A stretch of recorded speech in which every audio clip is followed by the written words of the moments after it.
사람들은 세상을 살면서 많은 옷을 갈아입고 살아갑니다. 자기가 처한 환경에 따라서 그 옷들을 바꿔 입는 것이죠. 회사에서는 회사에서의 옷을 입습니다. 그리고 교회에 오면 또 교회의 옷을 입기도 합니다. 어떨 때는 친구들과 있을 때 그 친구들과 함께 어울리는 그 옷을 또 입습니다.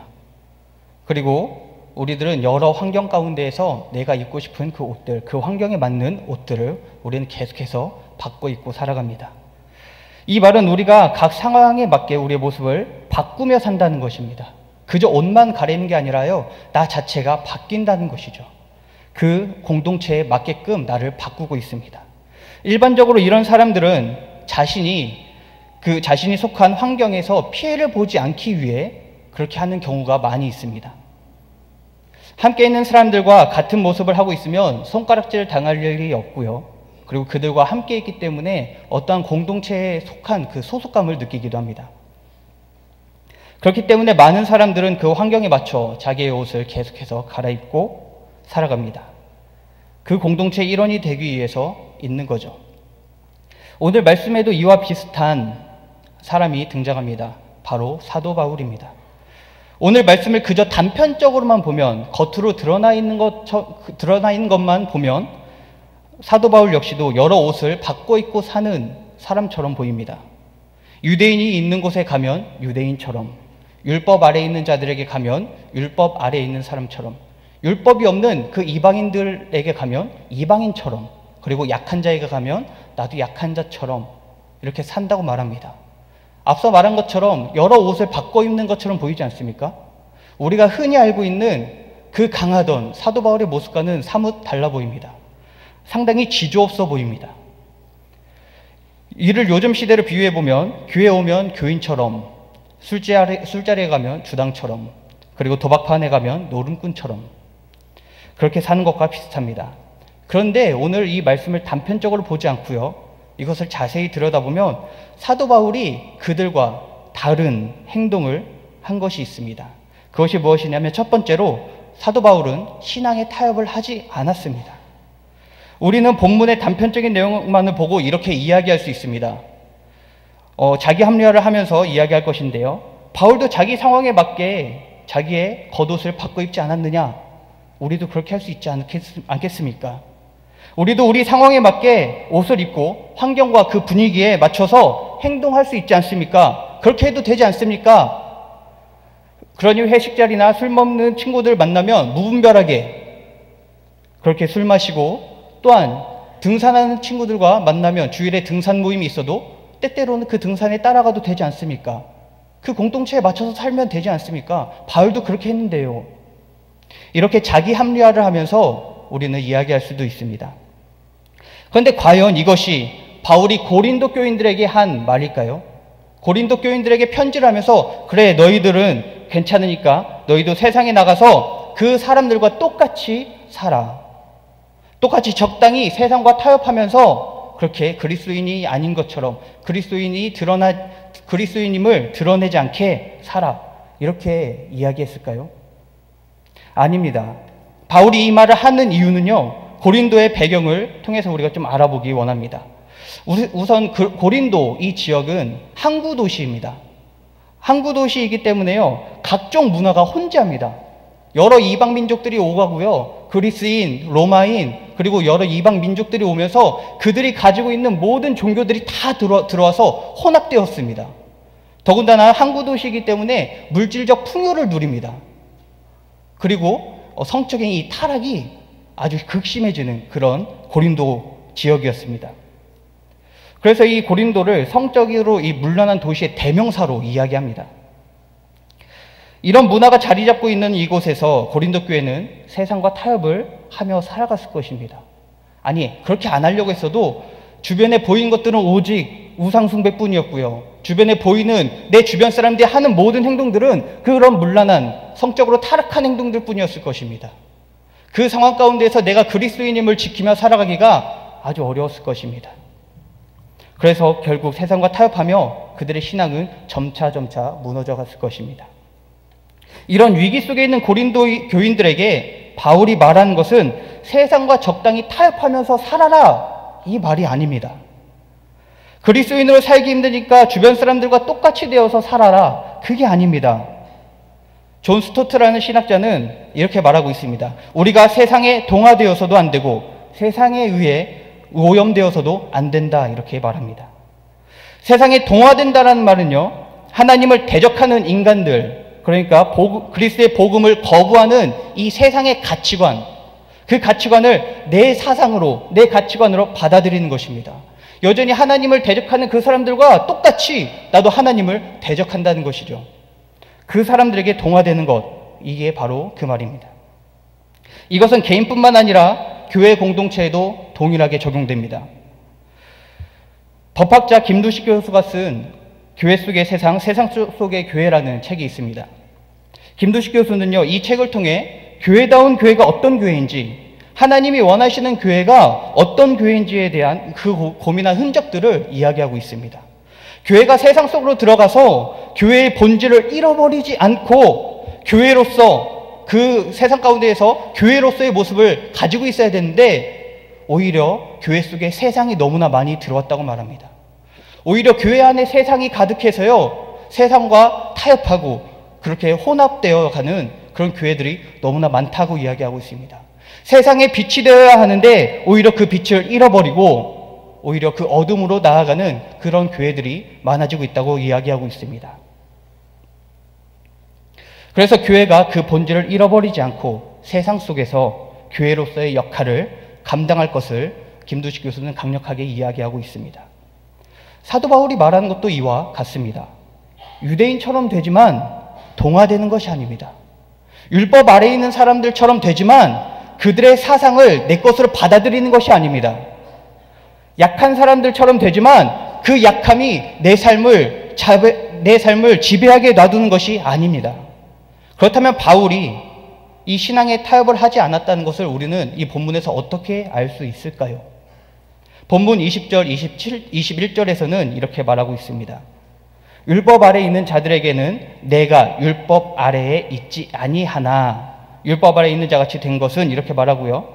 그리고 21절에서는 율법 없는 자에게는 내가 하나님께는 율법 없는 자가 아니요 도리어 그리스도의 율법 아래에 있는 자라고 말하고 있습니다.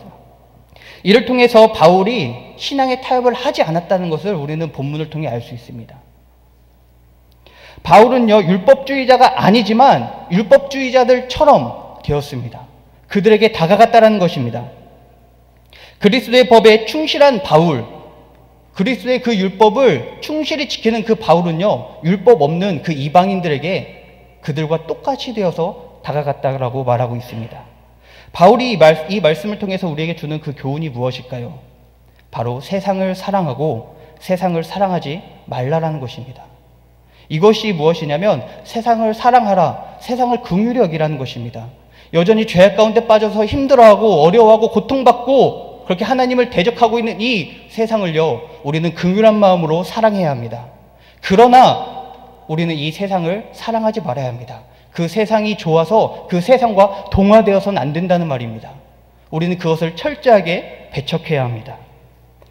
바울이 세상 속으로 들어가 그들과 다를 바 없어 보이는 이 모습으로 있었던 이유를 이렇게 이야기합니다. 왜 그렇게 있었느냐? 왜 바울이 유대인에겐 유대인에게, 그리고 율법 아래에 있는 자에겐 율법 아래에 있는 자처럼 왜 그렇게 했는가? 바로 19절에서 이렇게 이야기하고 있습니다. 우리 19절을 다 같이 한번 읽어보도록 하겠습니다. 내가 모든 사람에게 자유로우나 스스로 모든 사람에게 종이 된 것은 더 많은 사람을 얻고자 함이라. 오늘 말씀에서 이렇게 이야기합니다. 더 많은 사람을 얻고자 함이라. 여기서 얻는다라는 말은요, 그저 한 사람을 얻는다 이게 아니라요, 그리스도를 위해서 얻는 것입니다. 이 한 사람이요, 그리스도를 주로 믿고 섬기는 자가 되게 한다라는 말입니다. 다시 말해 바울은요, 그들과 같이 된 것이 그리스도를 위한 일임을 오늘 밝히고 있는 것입니다.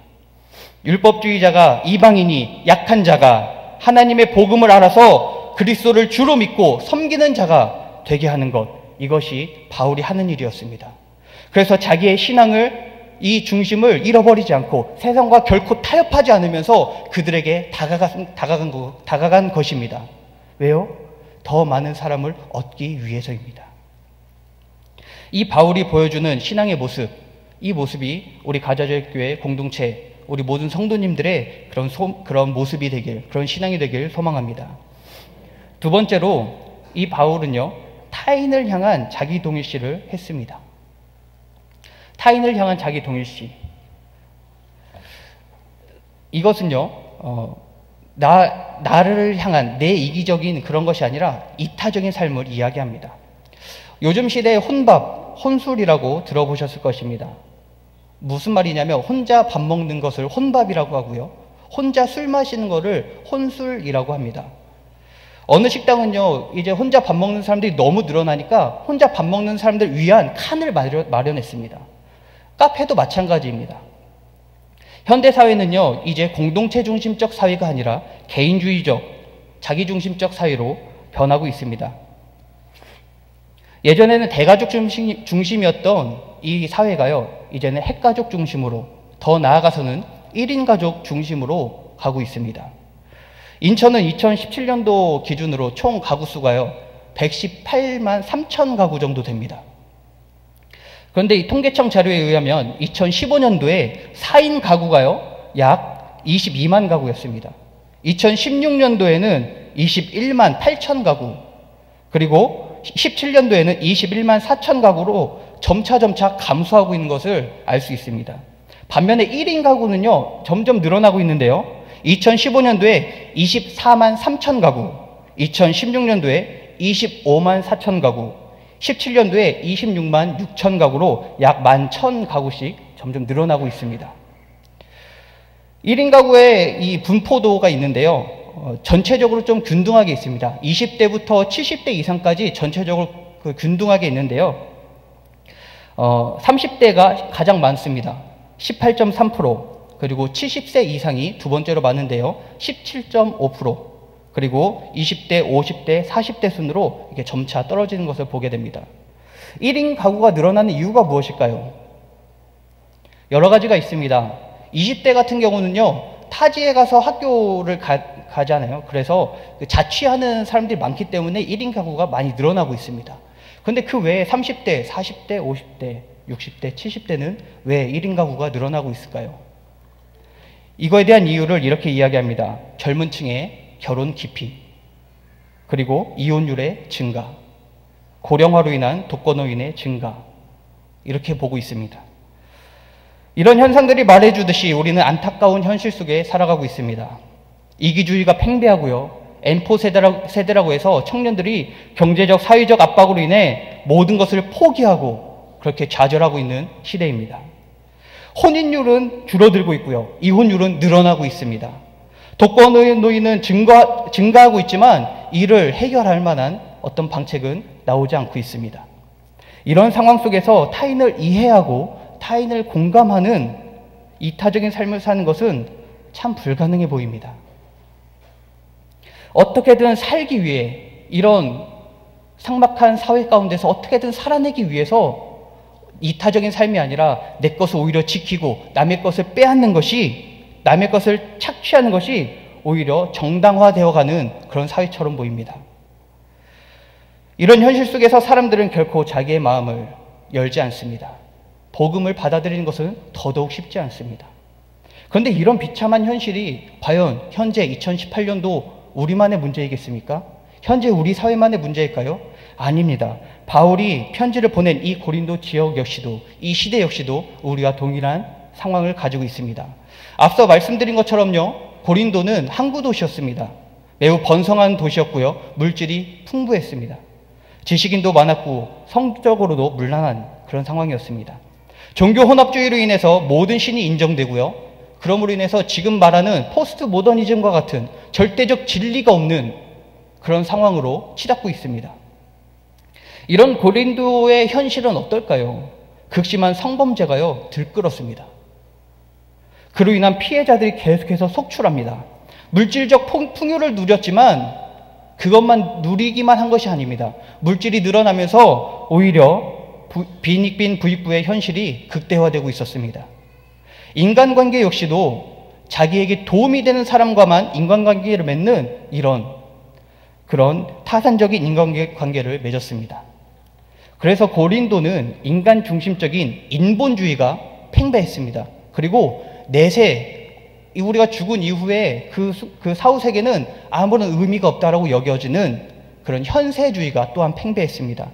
그리고 나만 잘 되면 돼 라고 하는 이기주의가 팽배했습니다. 이게 고린도의 문화였습니다.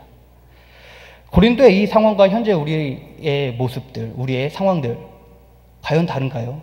아니요. 결코 달라 보이지 않습니다. 사도 바울은 이런 고린도의 문화 속으로 고린도 교인들이 들어가라 라고 말하고 있습니다. 예수 그리스도를 중심에 두고 세상 속으로 들어가 그들과 함께 생활하라고 말하고 있습니다. 세상 사람들에게 가서 그들처럼 되라고 하는 것, 이게 무엇입니까? 그것은 세상 사람들의 삶을 이해하라는 것입니다. 세상 사람들이 가지고 있는 그 아픔은 무엇인지, 그들의 고민이 무엇인지, 그들이 지금 가지고 있는 그 어려움은 무엇인지, 또는 그들이 즐거워하는 그 이유는 무엇인지, 이 모든 것들을 알라는 것입니다. 그래서 그들을 이해하고 그 사람들과 함께 울고 웃으며 이득을 얻기 위한 인간관계를 맺는 게 아니라 이타적인 진실된 인간관계를 맺으라고 사도 바울은 이야기하고 있습니다. 바울이 자기는 그렇게 하지 않으면서 우리에게, 고린도 교인들에게 그렇게 하라고 이야기하고 있습니까? 아닙니다. 바울 역시 바울이 먼저 그렇게 행하고 있고 그것을 고린도 교인들에게 이렇게 행하라라고 이야기하고 있습니다. 그런데 바울이 그렇게 하기에 앞서 먼저 하신 분이 계십니다. 바로 예수 그리스도입니다. 바울이 유대인처럼 이방인처럼 되어서 복음을 전한 것보다 더 위대한 일, 바로 하나님이 인간을 구원하기 위해 이 땅 가운데 오신 일입니다. 바울은 유대인처럼 되었지만 하나님은 인간이 되셨습니다. 하나님께서 사람 위에 군림하기 위해 이 땅 가운데 오시지 않았습니다. 오히려 우리의 아픔을 아시고 우리 아픔을 함께 나누기 위해 이곳에 오셨습니다. 요한복음 3장 17절에서는 이렇게 이야기합니다. 하나님이 그 아들을 세상에 보내신 것은 세상을 심판하려 하심이 아니오 그로 말미암아 세상을 구원을 받게 하려 하심이라. 이것처럼 예수님은 우리를 정죄하려고 오신 것이 아닙니다. 우리가 무언가를 잘못했다고 해서 그것을 잘잘못을 따지려고 그것만을 위해서 오신 것이 아니라는 말입니다. 오히려 예수님께서 이 땅 가운데 오신 것은 우리의 고통과 아픔과 슬픔을 나누고요. 그리고 우리를 위로하고 우리를 구원하기 위해서 이 땅 가운데 오셨다는 말입니다. 사도 바울은 주님이 행하신 그 일을 본인이 먼저 실천하고 있습니다. 먼저 행하고 있습니다. 그러고 나서 고린도 교인들에게 그것을 행할 것을 이야기하고 있습니다. 그리고 더 나아가 이 말은 우리에게도 적용됩니다. 어떤 목사님에 대한 이야기를 들었습니다. 다른 교단의 목사님이신데요. 그분이 개척을 하셨습니다. 개척을 하면 사람들이 막 몰려오지 않습니다. 누가 그 교회에 처음 가서 말씀 들으려고 많이 몰려가겠습니까? 몇 명 없는 이 성도들에게 같이 예배를 드리지만 그 안에서 생활비를 기대하기란 어려웠습니다. 이 목사님이 개척을 하고서 이제 생활비가 있어야 되니까 가족이 먹고 살아야 해서 생활비를 벌기 위해 공사 현장에 나가서 일을 했습니다. 그곳에서 일을 할 때 본인이 어느 교회 목사입니다 하고 밝히고 일을 하겠습니까? 아니죠.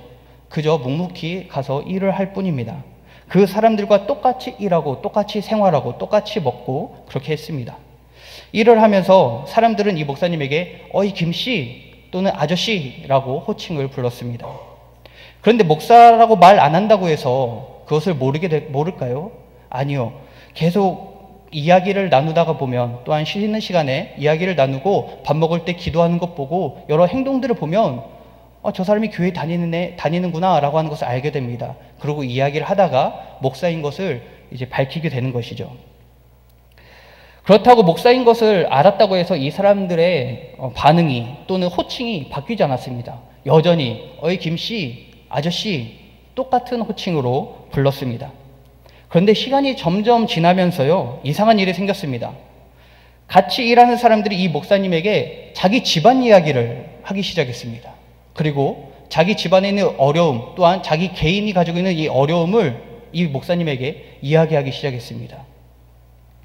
그러다 보니까 어느 순간 사람들이 이 목사님께 어이 김씨, 아저씨가 아니라 목사님하고 부르게 되었습니다.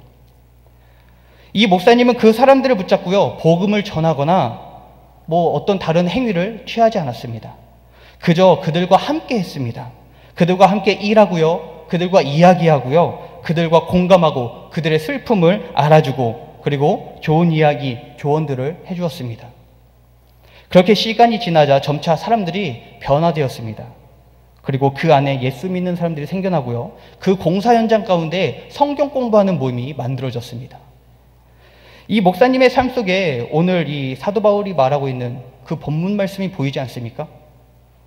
사도 바울은 아직 예수 그리스도를 주로 믿지 않는 그런 사람들에게 찾아가라고 말하고 있습니다. 하나님을 알지 못하고 여전히 방황하고 있고 이 세상 가운데에서 하나님을 대적하고 있고 그리고 아픔 가운데 힘들어하는, 슬퍼하고 있는 그 사람들에게 찾아가라고 말하고 있습니다. 우리의 상황을 예수님이 찾아와서 우리의 상황을 살피시고 우리와 관계 맺은 것처럼 그와 동일하게 하라고 말하는 것입니다. 그저 다가가는 것으로 끝날까요? 아닙니다.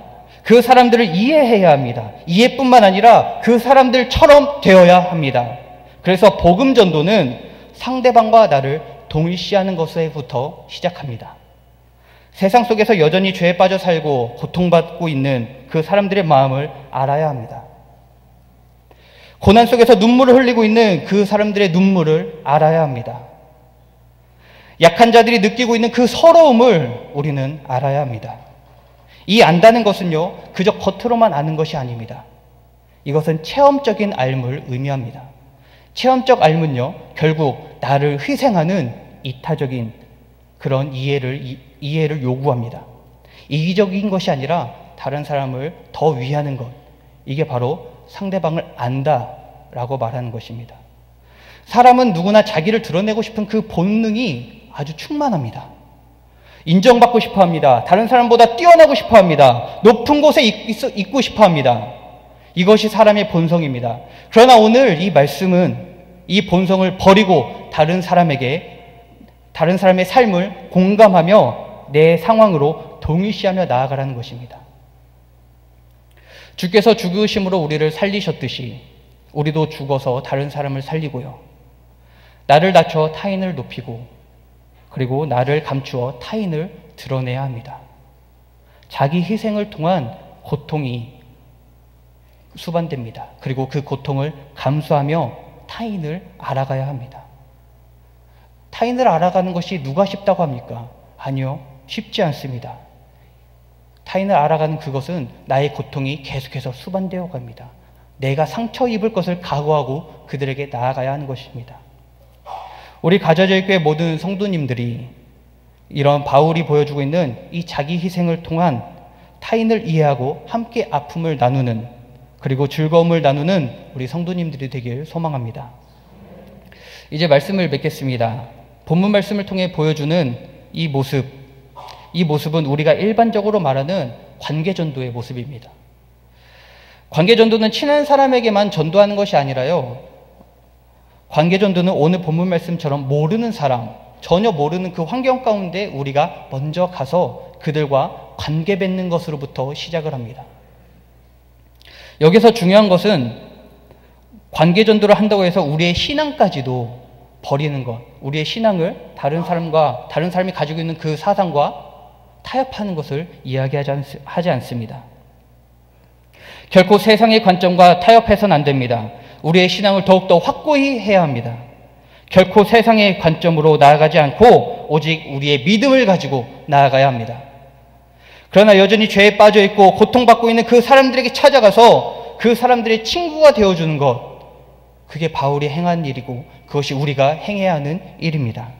그 사람들에게 찾아가서 친구가 되어주고 위로자가 되어주어야 합니다. 그리고 우리의 삶이 복음 전도자로서의 삶이 되어야 합니다. 바울이 이렇게 한 것은 23절에서 이렇게 이야기합니다. 복음에 참여하고자 함이라. 이렇게 복음에 참여하는 것, 바로 우리의 삶이 이 세상을 살아가면서 삶이 전도지가 되어 나아가는 그런 삶이 되어야 한다는 것을 말하고 있습니다. 우리 모든 성도님들이 더 많은 사람을 얻기 위해서, 그리고 얻기 위해서 우리의 모든 것들을 행하고 그 사람들에게 더욱더 나아가서 우리가 내 자신을 희생하며 나아가는 우리 성도님들, 그러므로 인해서 이 복음에 참여하는 우리 모든 성도님들 되기를 소망합니다.